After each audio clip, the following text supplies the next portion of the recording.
Joseph Hamon, président de l'Ordre des architectes.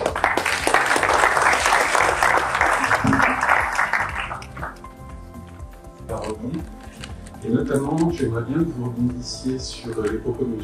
Bonjour en matière de rénovation urbaine. De rénovation urbaine au niveau de la ville d'Abidjan. Et ça va me permettre de pouvoir illustrer un peu ce qui se passe actuellement. On va parler de rénovation urbaine, et là, on va passer dans un autre domaine qui est totalement différent. On garde l'existant et on l'améliore. On ne détruit pas. On passe d'un schéma initial à un schéma, on pourrait dire, modernisé. Alors, pour y arriver, il y a tout un cheminement, toute une réflexion, en intégrant l'ensemble des acteurs qui peuvent intervenir.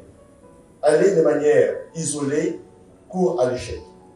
Bien expliquer la politique, montrer que ces aspects nouveaux qu'on va intégrer vont s'inscrire dans une politique à moyen ou long terme.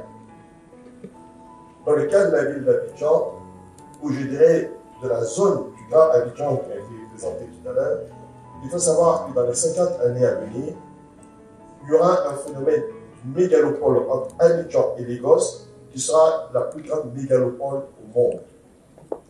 Parce que les premières projections qui ont été faites, ou les dernières projections faites par la Banque mondiale, indiquent qu'entre Abidjan et Lagos, on sera entre 800 et 1 milliard d'habitants. Ce sera la plus grande mégalopole au monde.